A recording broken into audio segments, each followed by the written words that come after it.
Very good morning to all my dear friends. I am Prashant Mahbani. I hope you all are doing good. Today is 1st December 2020. On our table, we have 5 important articles. The first one is about patient safety. Yesterday, we were talking about this decision of Government of India to allow postgraduate Ayurvedic students to conduct surgeries. And I told you yesterday that we will find more articles on this topic. And today we find this article written by a surgeon, and he's saying that this decision is not good at all. Basically, he's saying that we should not allow postgraduate Ayurvedic students to perform medical surgeries. And he's providing some logical reasons as well. The second one is about COVID-19. Third one is about Pakistan and terrorism. Fourth is about India-Nepal relations. And the fifth one is about this Maoist problem in Chhattisgarh. Now, dear friends, if you are preparing for UPSC, then we have a dedicated smart course that is designed by some of the best faculties of our country. It will help you with your prelims as well as mains examination. Till 14th December, no-cost EMI offer is also available. To find out more about it, all you have to do is download our mobile application. Now, remember yesterday we talked about these two editorials from Lancet. I'm talking about that article in which we found two references from Lancet editorials. And then we talked about some other facts as well, like we don't have any evidence that can prove that some 2,500 or 2,600 years ago in our country there used to be heart surgeries and eye surgeries and things like that. So we don't have any scientific evidence for it.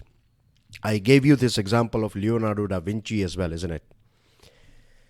So here in this article, the writer, the surgeon, is saying that one of the basic requirement of medical practice is the safety of the patient. And this is a very important thing. Because we find so many surgeries, and we are not talking about Ayurvedic surgeries, we are talking about just normal surgeries conducted by medical practitioners. We find that let's talk about USA. In USA, every year you have some 4,000 surgeries, they go wrong. And this is a big disaster for that patient and his or her family members. It's not just about death. More painful thing is when you survive this bad surgery. This will destroy your life. And we find so many people, their lives are destroyed because of poor training and poor surgery. So surgery is a branch of medicine in which poor training can have dramatic and disastrous results. This is the strongest argument against the ill-advised move of the Government of India to allow graduates in Ayurveda to practice surgery. The other thing is, and this reminds me, this few lines reminds me of a scene from a James Bond movie. I'm not sure if you are a big James Bond fan, but in a movie, I think it was Skyfall. I'm not sure about the name of the film, but Daniel Craig, right? He visits an art gallery and he's watching a painting, and then Quartermaster, who is the technology guy who supports or provides all technological tools to James Bond, he's sitting next to him, and basically they chat with each other, they have a word with each other. And the technology guy is saying that, the quartermaster is saying that I can do more damage using my laptop, right, on my bed, rather than we asking you as a James Bond to go out in the field. So James Bond says that, then why don't you use your computer and technology to finish your missions? Why you need me? He says that sometimes you have to pull a trigger as well. And the James Bond says that it's not just about pulling a trigger, it's also about when not to pull a trigger. For that you have to be, in the field. You have to be there. You cannot decide it from your computer. So it's the same thing here, that a surgeon needs to know not only how to perform surgery, but also when. And one more important thing is, a surgeon needs to know when not to perform a surgery, a skill commonly called clinical judgment. A person should have, a surgeon, this is the most important thing, he or she should know exactly the time when he or she needs to conduct a surgery, or when a particular patient requires a surgery. And when you have other diseases as well, then the decision becomes a bit more complex. So this is a skill that is very difficult to teach and difficult to master. Safe surgery requires years of training. You have to go through huge amount of training. And your trainer, your master, the person who is training you, he or she should be an expert as well. Or else the whole lot that he or she is training, everyone is going to be of inferior quality. So a best doctor, a best surgeon, you have to find one, and then that person should be skilled enough to impart knowledge to other people. There are so many knowledgeable people in the world, but there are, not all of them. It's not like if you are very knowledgeable, that does not mean that you can train other people. Training other people, teaching other people, that requires a different skill. So you need to find this person, and it's not an easy thing. And when it comes to surgery, right, a novel situation, a new situation is something very, very, it's very often. Like if you are conducting a surgery and then you encounter something new altogether. If you are conducting a heart surgery and then you find that the patient is, or his or her body is behaving in a particular way. So you need to know this complex background knowledge, like how to handle it, and you will not find everything in the book. Your experience and your knowledge and everything, everything, whatever you got will be utilized in that surgery. And that's the reason why they make huge amount of money, because it is a very, very complex thing. One person suffering from heart disease and second one suffering from heart disease, it looks like untrained eyes. For us, it looks like it's just a heart surgery. But for a doctor, he or she knows that there are so many subtle things.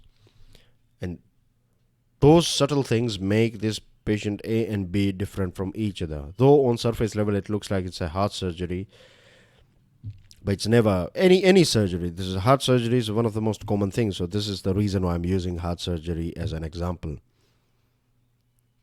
So modern medical training consists of a basic degree during which the fundamentals of functioning of humans in health and disease and techniques to diagnose illnesses are taught. And then when you want to master a particular domain, you have to do it during your postgraduate training, and after that as well, you have to go through huge amount of training. This is not possible at all for Ayurveda. Again, I would like to repeat here that it's not like Ayurveda is not a genuine system. Ayurveda is also a genuine medical system. Allopathy is also a genuine medical system. But the main word here is approach. Ayurveda's approach is different compared to modern medical science, right? So both these branches are important, but both of them are very, very different. And traditional knowledge in India has become the victim of self-serving people, right? They keep this knowledge with them. They don't share it with other people. I don't know why they have ego issue. I'm not saying about everyone, but most of them you will find that they will keep it very secretive. This is not going to help them. This is not going to help people. But anyway, the bottom line here is safety is the most important thing. Surgery is a very complex thing. It's not that easy. You need a huge amount of training, and there are so many other complex things associated with a surgery. So this decision of Government of India to allow postgraduate Ayurvedic students to conduct surgery is not a good idea at all. That's the bottom line. Moving on to next item, but before that, dear friends, if you want to download the PDF of today's lecture, it is already available on my Telegram channel. You can follow me on Facebook as well. Hit the like button if you have learned something from today's discussion. Don't forget to share this lecture with other students, and please do hit the subscribe button and notification bell. Winter worries. This one is about COVID-19. Now, from 1st December to 31st December, for this whole month, the Home Ministry has issued new guidelines to make sure that COVID-19 spread is controlled, and These new guidelines are also about making sure that no particular city or no particular state will go ahead with lockdown. If you want to do any lockdown, if you're thinking about lockdown, then you need to consult. When I say you, I'm talking about state. Will have to consult with Home Ministry, Union Home Ministry, and only after you get a green signal from Home Ministry, you can go ahead with a lockdown. But judging from the state of economy after this lockdown and this 2 months lockdown or 2.5 months lockdown that has created a huge amount of economic disturbances. It has literally, created a huge impact on our economy. So I don't think so there will be any lockdown at all in future. And we have learned this thing from other countries as well, that lockdown is not an insurance. Lockdown is not a shield or a thing that will protect you or your people from COVID-19. It is your habits, it's your behavior. Center has also mandated that states declare containment zones online, identifying them with micro-targeting to minimize the impact. So this means that if you have this big city, right, and in this big city you have few areas, few pockets where you find COVID-19, so you can declare them containment zone, right? But you cannot apply lockdown on an entire city. So this is a good thing, right? Micro-targeting. If you have few streets or few societies where you find too many COVID cases, then just create a sort of lockdown on that particular society and not the whole area or whole city. Now, why we are finding huge number of... See, in today's if you go through today's newspapers, then you will find that numbers are dropping, right? And that's a good sign. But the problem is, during Diwali and after Diwali, we saw this rise of cases. The second thing is, at present, it looks like people are victim of this, or people are now feeling this pandemic fatigue. They are no longer afraid of COVID-19 the way they used to be. Of course, sometimes fear helps. Fear keeps you stay alive. If you are a soldier, then you know that soldiers are trained for this thing. Like fear is not all bad. Fear will make you more alert. It will make you more focused. You will know what not to do when you are afraid. So it's not always bad. And here, if you are afraid of COVID-19, when I say afraid, I mean to say if you are alert about COVID-19, then that's a good thing. But here we find in our country, you see videos, you see TV channels, you see in your city, in your town, you will find that there are so many people, right? They are not wearing mask at all. And I find so many stupid people, right? They are carrying a mask, right? But they are not covering their nose and mouth properly. It's just there on their face. That's it. They just leave it there. It's like most of the time they will cover their mouth but not their nose. So there is no point of wearing a mask if you are wearing it like this way. So proper use of mask. The other thing is, now people know that vaccine is not that far. Means they believe that vaccine is not that far. They think like from next month or so they will have vaccine in their pocket. But it's not going to happen. Yesterday we were talking about September 2020. The government has set a target for September 2021. By that time, government's target is to vaccinate 30 crore people. So it's going to take nearly 9 months for us to vaccinate 30 crore people. And remember, not all vaccines are 100%, they don't have 100% efficacy. So it's not like if you have vaccine, then you can do anything you like. We have to be careful. We have to be careful. And this is the most important thing. If you go through this new report by the Lancet, we find that 131 countries benefited when people started, refraining from this 10 or more gathering, or when you find 10 or more people gathering, when people started avoiding this thing, as well as when people started wearing mask and physical distance and things, then there was a drop of 38% drop in COVID numbers. University of Washington says that universal masking with 95% compliance is projected to reduce deaths dramatically. So this is the answer here. Wearing a mask, social distancing, it looks very simple, but people don't follow it. I don't know why. And one more thing that we have to keep in mind is that the more lenient we are, the more damage we are doing to our medical staff. Because at the end of the day, they have to treat you. And, they have families as well. And they are risking their lives. So we have to be at least, compassionate when it comes to, we have to understand their situation as well. We cannot just take it lightly. And one more last line is standardization of testing protocols across the state. In various different states, we have various different SOPs, standard operating procedure. So we need to make it standardized all across our country. Closer to punishment. This one is about 26/11 Mumbai terror attack. 26th November 2020 marked the 12th anniversary of this horrific day called Mumbai terror attack. 10 terrorists arrived in our country and 9 of them were hunted down, but one was captured alive, Ajmal Kasab, as we all know, and he provided us with huge amount of information. Now, there is a guy called Tahavur Rana.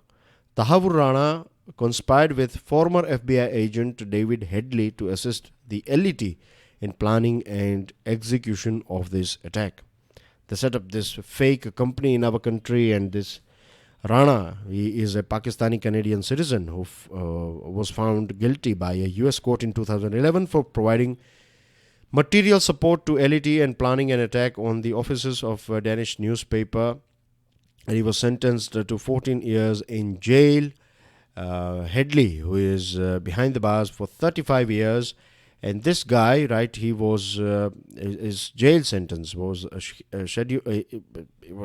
his jail sentence was scheduled to end September 2021, but Illinois court commuted his jail sentence and he's out. So this is the right time for our country to appeal for extradition of this Rana, because he played a very important role. He helped Headley in setting up this immigration firm, and that's how they collected this targets. They collected data about the people, how many people you will find here, and all these things. They did their R&D. And Rana played a very important role. So this should provide the US court enough reason for Rana's extradition to India to face punishment. And the trial of Ajmal Kasab exposed the collusion of the Pakistan deep state with terrorist organizations. Pakistan deep state means ISI, that is Inter-Service Intelligence, Army of Pakistan, how they work, and they have this army and ISI, these two deep state, they have huge amount of influence on the government, as well as they take all the final decisions when it comes to foreign relations. Whether to keep good relation with India or not is decided by army and not the government, and that's a very sad thing. And we know that government is like a puppet when it comes to this deep state of Pakistan. And we know how they are treating this JEM and LET leaders. At present, one thing that Pakistan is scared of is about FATF's decision to put Pakistan in blacklist. So this is the right time for us to create enough pressure. And when it comes to US court, we have to be very technical. I'm sure we have professional team that can handle this case. So we should appeal, and we should make sure that we get this Rana back in our country. Like, we need to bring him here. And we need to conduct trial on him, and then he should be given the right amount of punishment, and that will be a real justice for 160 victims of this Mumbai terror attack. Recalibrating India-Nepal ties. Now, our Foreign Secretary Harshvardhan Shringla, he was in Kathmandu on 26th November. And we talked about this thing, isn't it, that our important ministers or important players like NSA was in Sri Lanka, and foreign minister was in Bahrain, UAE, and then Seychelles. So anyway, this one is about India and Nepal's relationship. Harshvardhan Shringla was in Kathmandu and he spoke in fluent Nepali to the media. The reason why he was in Kathmandu is basically to repair or to cement the cracks that we find in India-Nepal relations. Now, in the past as well, I have said many things about India-Nepal relations. I use this phrase called roti beti ka relation. We have this matrimonial as well as we have this cultural relationship with Nepal. Now, the biggest crack took place because of India's bad decision on this 5-month-long blockade in 2015. So, Nepal faced a big earthquake, and after that, not because of earthquake, but there were some political issues going on in this Terai region. And Nepal is a landlocked country. So far, India has been one of the main route for Nepal to sell and buy things from different parts of the world. So what India did, India imposed a blockade. Now, blockade is like you will not allow petrol, diesel, you will not allow other important items to enter Nepal. You will basically stop this essential supplies to this country, to this landlocked country. And the people of Nepal, right? This decision of Government of India severely affected each and every person in Nepal, because the petrol price went up and food price went up, and it was like very painful for the people of Nepal. And I blame Indian government for this bad decision. So after that, we formed this eminent persons group, like eminent people from Nepal, eminent people from India. They will discuss with each other how to come out of it and what are the things we need to do and things. But the damage was done, and this blockade triggered anti-India sentiments in Nepal, and politicians and political parties started exploiting this sentiment. In fact, KP Oli, the Prime Minister who won the 2017 election, partly because he projected himself as someone who stood up to India during the blockade. And he used this map issue. Because already people, voted him for, standing up against India. And on the other side, when his 2 years tenure was, you have 5 years, but for 2 years in Nepal, a prime minister gets guarantee that no one can remove a prime minister for first 2 years. That's how it works over there. And COVID-19 was also going on, and Oli was aware that his government has not delivered when it comes to COVID, when it comes to other things. So he used this map thing to divert people's attention. But whatever it is, right, the ultimate damage is on India-Nepal relationship. Now, Nepal is a very important country for us. It's not like only Nepali people are coming here in our country and working. There are so many Indians, they are working in Nepal, and every year we get $3 billion. Every year, $3 billion as in terms of remittance from Nepal. And we have injected huge amount of money in Nepal. We provide money in Nepal, but how they see this aid coming from India is not right. What they feel is that this money is coming from India. The help we get from India is because India is trying to woo those constituency, India is trying to woo those people who will support India and things like that. And we are competing with China. Remember now, China is a country that has this track history of completing projects on time. And our image is that we don't finish things on time. So we need to sort out this thing as well. Nepalis have migrated in the past 20 years to more than 100 countries. India is not the only country that Nepalis rely on for jobs or education. And just like India, the population of Nepal is quite young as well. Their aspirations have changed, and we need to understand this thing. So there are a few fundamentals that geography will not change. India and Nepal will always stay neighbors, right? And no one can change this thing. The second thing is border will remain open as millions of livelihoods on both sides depend on it, and China is going to be there. So whatever we do, we need to keep these three things in mind and move on. Moving on to last topic of the day. This article is written by R.K. Vij, a senior IPS officer in Chhattisgarh.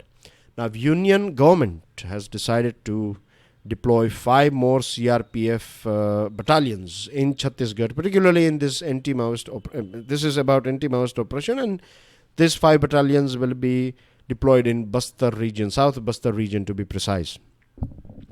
So this will create. It has some advantages, and there are a few things that we need to keep in our. When I say we, I'm talking about the security forces. They have to keep in their mind. Now on your screen, you can see this is like red corridor, and Chhattisgarh is a state that is highly affected by Maoist. Out of total districts of Chhattisgarh, you find 14 districts of Chhattisgarh are affected by this Maoist, and 8 of them are severely affected. Though their move is regularly checked by security forces, the Maoists still enjoy sufficient control over the tribal populace. So deploying more force will have multiple advantages, right? It will restrict the movement of Maoists, right? They want to be able to conduct this mobile war. The other thing is intelligence network will improve. New borewells are dug. Health services are also extended by the medical staff of security camps. Then one area is protected by security people, so you can piggyback district administration services. You can open fair price shops, and so that people will not have to walk long distances to fetch their rations. Then you can have you can create transportation, communication, and electricity supply. MGNREGA work will be available. Financial inclusion will take place. Panchayats will take place, and villagers, they will get medical facilities and other things. The things that we need to, or security forces needs to be careful about, is IEDs and IR spike. One more thing, collateral damage. When you are trying to hunt down Maoists, what happens is sometimes you kill innocent villagers, and this is big trust breaker. This will destroy the trust between these villagers and security forces or government. So we have to make sure that we work with villagers. We need to protect them and win their confidence that government is here to improve their lives and not to snatch their land. And then you will find information. Then villagers will start providing you information about this Maoist, and that's how you win this war against Maoists. And that's everything in today's discussion. Thank you very much for watching this video. God bless you all. Jai Hind.